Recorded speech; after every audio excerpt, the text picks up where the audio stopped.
मर्दों को पैसे लेके लुभाना, यहाँ है हीरामंडी। तवाइफ वो यहाँ तक कैसे पहुंचे उसे हम ऑल टुगेदर इग्नोर करते। दिल्ली में तवाइफ हुआ करती थी नूर भाई पायजामा नहीं पहनते, वो रंग की आमेजिश से अपने आप को ढांपा करती। हज्जे के सामने वाली गली में जाए, जो उसके शुरू के जो 2-3 बिल्डिंग्स हैं मौजूद है अब तक, वो एक नवाब ने बना के दी हुई कुछ तवाइफों। ब्रिटिशर्स ने इनका जो स्टेटस था उसको बर्बाद कर दी। मिर्जा गालिब की गजल नवाब जान ना गाती तो शायद वो ऐसे मकबूल ना होती जैसे कि मकबूल हुए मिर्जा गालिब। दरबार तक तो रसाई नहीं थी, नवाब जान के जरिए मकबूल हो गए वो। खुद मिर्जा गालिब ने अपने खत में लिखा है कि जिस कलाम को बाजार में फकीर गाए या तवाइफ गाए वो कभी नहीं मरता। तवाइफ के एहसास को जैसे लोग मरते रहे, कलम बंद किया, कोई और नहीं कर सका। हीरामंडी हो, बाजार हुस्न हो, आप उसे कोई भी नाम दे, रेड लाइट एरिया गए या कोई भी ऐसी जगह जहाँ खातीन मर्दों को लुभाने के पैसे लेती हैं, उनका पेशा है। किसी ने कस्बी कहा, किसी ने वैश्या कहा, किसी ने तवाइफ कहा, किसी ने नाच गाने वाली खातून कहा, बहुत से नाम है, लेकिन बुनियादी आंसर यही है कि मर्दों को पैसे लेके लुभाना। अब वो जो तवाइफ, जिस कस्बी वैश्या, वो यहाँ तक कैसे पहुंची, उसका किस पेशे से क्या मर्तबा रहा तारीख में, उसे हम ऑल टुगेदर इग्नोर कर देते। मैं तो ये देखता हूँ कि हिंद सिंध की तारीख में वो अमरपाली है, वो आम के दरख्त के नीचे बालिका से विशाली की हसीन तरीन तवाइफ बनती है, अगर वो बुद्धा की दासी बन के उसके धर्म का प्रचार करती है, मजहब का प्रचार करती है, वो भी तवाइफ है। 5वीं सदी क़ब्ल मसीह में जो ड्रामा निगार थे, जैसे शद्रका है, साबा है, उनमें ट्रेसेस मिलते हैं तवाइफ के। मतलब वसंत सीता जो है पुरुष का दिल बहलाती है, आसन सुखाती नजर आती है, वो तवाइफ ही है। फिर आप आगे आ जाए तो उमराव जान अदा का नॉवल मिलता है 1899 में। उस नॉवल ने धूम मचा दी। आप देखते हैं कि लखनऊ के कोठे, वहाँ की रंगीनियाँ, वहाँ का रहन सहन, वहाँ का मिजाज, तौर अतवार, तरीके, मैनरिज्म, हर चीज खोल के बयान किया।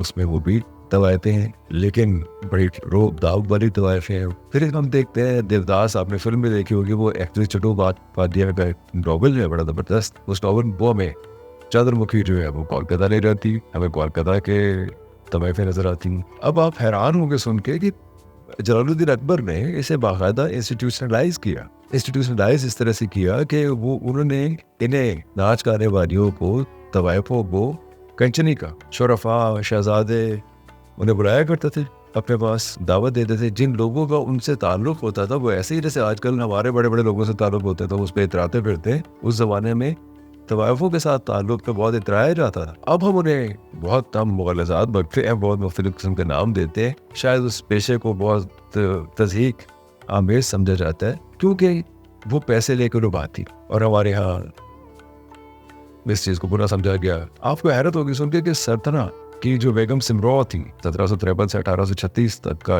ये दौर है, वो शुरू में तवाइफ थी। सरतना की हुक्मरान बनी लेकिन तवाइफ थी। अब हम उन्हें बहुत हो सकता है हम इस पेशे को ना जानते हुए हमने सिर्फ इसे जिस्म फरोशी से ममलू किया और उसके बाद उसके ऊपर तबर्रे कसने शुरू कर दी। लेकिन गौहर जान का नाम कौन नहीं जानता। 1902 से लेकर 1922 तक गौहर जान ने तकरीबन 6000 गाने गाए हैं, गाने रिकॉर्ड करवाए हैं, और बड़े ठस्से से हर गाने के बाद कहा करते माय नेम इज गौहर जान। ये गौहर जान वो है जो जब गवर्नर कैलकटा अपने फोन पर जा रहे थे तो देखा कि 6 अरबी नस्ल घोड़े एक बग्गी को खींचते हुए लेके जा रहे हैं और एक औरत बड़े मजे से बैठी उसमें जा रही है। तो उन्होंने पूछा कि ये कौन है खातून? गौहर जान है, आप ही जानते पता। लेकिन ये 6 अरबी और नस्ल घोड़े, ये तो सिर्फ गवर्नर का इस्तेकाक है कि वो इस बग्गी को खींच सकते हैं। वो या कोई खान बहादुर या कोई राय बहादुर टाइप आदमी वो जा सकते हैं, ये कोई गाने वाली है खातून। उन्होंने इसको जुर्माना कर 1000 रुपया जुर्माना कर दिया।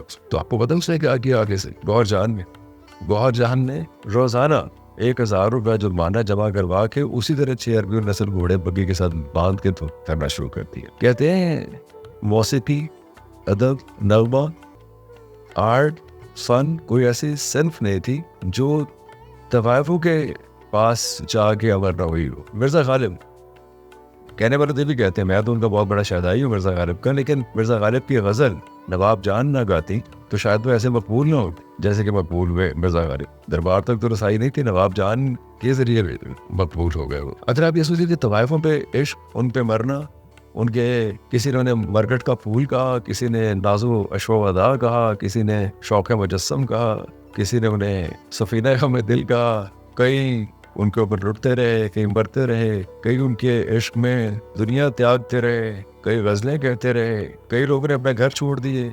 इन नॉवेल्स में, इन कहानियों में, तारीख में हमें सब कुछ मिलता है। बाली खैरपुर मीर नवाज नाज HSM कॉलेज के पढ़े हुए थे। उस जमाने में उसका नाम चेस कॉलेज था। गुजर रहे थे हीरा मंडी के पास से कहीं, तो इकबाल बेगम की आवाज़ सुन ली। मर बैठे, गए या अपने घर में भी बताया, लेकिन वालिद बहुत सख्त थे तो इजाज़त नहीं मिली कि वो बहुत ज़्यादा जाए उनके पास। वालिद की वफ़ात के बाद वो खुद वाली बन गए। जब वाली बने तो सबसे पहले इकबाल बेगम के पास आए रिश्ता लेके। और ये कहानी सबको मालूम है, ये लाहौर की हीरा मंडी की कहानी है कि वो इकबाल बेगम के साथ शादी की, उन्हें खैरपुर ले गए। खैरपुर जाके दिलशाद मंजिल एक महल बनवाया उनके लिए। रोज़ाना उन्हें फूलों में तोला करते थे। इकबाल बेगम भी नाजो अदा दिखाने में ताप थी, वो नाराज़ हो रहा करती थी। उनके लिए ट्रेन भर के एक बार लाहौर लेकर खैरपुर से मनाने के लिए। फिर दिल्ली में तवाइफ हुआ करती थी नूर भाई पायजामा नहीं पहनती, वो रंग की आमेजिश से अपने आप को ढांपा करती थी। और अगर आप उनसे मिलना चाहते हैं तो आप बहुत कीमती तोहफे लेके जाएंगे तो मिलेंगे आप। संजय दत्त को तो आप जानते हैं। संजय दत्त की जो नानी थी जदन भाई, उन्होंने ये फिल्म मूवी टोन की बुनियाद रखी थी। सारा नवाज के इलाके में तवाइफ सभा बनी, वो तहरीक आज़ादी के लिए काम कर रही। तवाइफों ने जंजीरें पहनना शुरू की घुंघरुओं के बजाय। तवाइफों ने गांधी जी के लिए 24,000 रुपए इकट्ठे किए क्योंकि उनको सपोर्ट करने के लिए। गांधी जी ने कहा कि मैं आऊँगा, लेकिन वो जा नहीं सके किसी वजह से, तो 12,000 रुपए गौर जान ने उनको वापस भिजवाए कि ये आपके लिए। और फिर आ गए ब्रिटिशर्स, क्योंकि आज जंग आज़ादी नाकाम हो गई और ब्रिटिशर्स ने अपना एक तसल्लुत कायम कर दिया। तो उन्होंने चुन चुन के उन लोगों को बहुत रुस्वा किया जिन्होंने जंग आज़ादी में हिस्सा लिया था। ये तो हम सब जानते हैं ना। तवाइफे भी उसी ने, जैसे कि मैंने कहा, तवाइफ सभा नाम की एक तहरीक थी। ब्रिटिशर्स ने सबसे पहले उन तवाइफों को मुकम्मल तौर पे अपने फौजियों के लिए राहत का सामान बना दिया। यानी वो तवाइफे जो मौसीकी को, आर्ट को, कल्चर को, मैनरिज्म को पाल रही थी, शरफा उनके पास आते थे, उनको उठा के वो बाज़ारों में ले आए, फौजियों की राहत का सामान बनाए। सारे एक दिन में नहीं हुआ, इस सिलसिला चलता रहा। और वो जो नवाब थे, जो बड़े बड़े पैसा खर्च करने वाले लोग थे, जो धन दौलत जुटाने वाले लोग थे, वो ज़ाहिर वक्त और के ज़माने के साथ साथ कमज़ोर होते गए। जब ब्रिटिशर्स आए तो बहुत से लोग अगर बने या तो बहुत से लोग बिगड़े भी ना। वो जो नवाबीन थे वो ख़त्म होना शुरू हो गए। ऐसे ऐसे नवाब हैं कि जिन्होंने तवाइफों की ज़िंदगी भर का एक ठेका उठाया हुआ था, उनको रखने का, पालने का, सपोर्ट करने का। अभी भी अगर आप हज्जे के सामने वाली गली में जाए, जो कि मशहूर मंडी हुआ करती थी, उसके शुरू के जो 2-3 बिल्डिंग्स हैं मौजूद है अब तक, वो एक नवाब ने बना के दी हुई। ब्रिटिशर्स ने इनका जो स्टेटस था उसको बर्बाद कर दिया, जो इनका काम था उसको बर्बाद कर दिया। फिर अब आहिस्ता आहिस्ता आहिस्ता आहिस्ता यहाँ वो सब खातिर आने लगी जो कि ज़माने की बेचारी ठुकराई हुई थी। किताब है उस बाज़ार में, उसमें बहुत ही तकरीबन 600 तवाइफों के किस्से बयान किए गए। उसमें एक किस्सा एक खातून का है जो हिजरत करके यहाँ आई थी। जब पार्टीशन के बाद वो खातून, उनकी 2-3 बहनें अपने वालिद के साथ पाकिस्तान आई। यहाँ ज़ाहिर है कुछ काम वाम नहीं मिल रहा था। बाप रोज़ाना जाता था क्लेम दाखिल करवाने के लिए कि उन्हें कुछ मिल जाए, काम वाम मिल जाए। इस दौरान में वहाँ पे एक हाजी साहब आ गए। वो हाजी साहब उन्हें अपने घर में ले गए। उन्होंने कहा जी आप मेरे घर में रहें, और वो खातीन जाकर उनके घर में रहना शुरू हो गई। बाप रोज़ाना जाता था क्लेम हासिल करने के लिए किस तरीके से घर पर मिल जाए। इसी असनाब में 3-4 महीने गुजर गए तो कुछ खातीन, गुलजार नामी एक खातून आना शुरू हुई जो कि बड़ी ज़र्क वर्क लिबास पहना होता था और डिमिनर्स उसके जो थे वो बड़े डिफरेंट थे। घर में आमतौर पर जो औरतें, डोमेस्टिक औरतें होती जिन्हें हम कहते हैं, वैसे नहीं थे। तो उसने कहना शुरू किया कि कब तक ऐसे बैठी होगी, क्या करोगी। पहला फुसला के बहरहाल उसने कोशिश की कि उन्हें बाजार में ले जाए।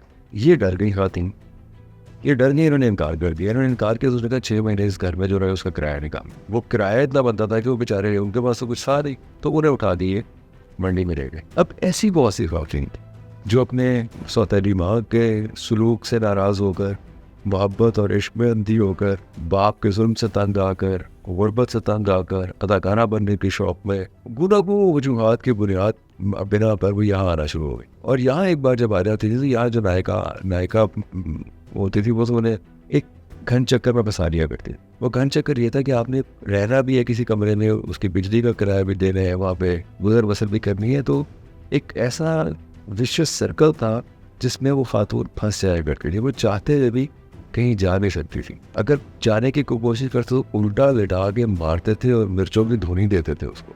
ये सब कुछ हुआ है, सब कुछ लिखा हुआ है, उस किताब में लिखा हुआ है। तवाइफ के एहसास को जैसे मंटो ने कलम बंद किया, कोई और नहीं कर सका। खुद मिर्जा गालिब ने अपने खत में भी लिखा है कि जिस कलाम को बाजार में फ़कीर गाए या तवाइफ गाए वो कभी नहीं मरता, वो कलाम हिट है, आप समझ लीजिए। मेरे ख्याल में अगर उन खातीन ने जो बहुत मजबूरी में वहाँ बैठी हुई थी तो उनका तरक्की कर जाना या अपने समाजी हैसियत को बदल लेना या अपने काम में नाचना गाना या एक्टिंग करने में कमाल हासिल कर लेना, मेरा ख्याल है बहुत अच्छा हुआ। उन्होंने तरक्की की, आगे बढ़ी।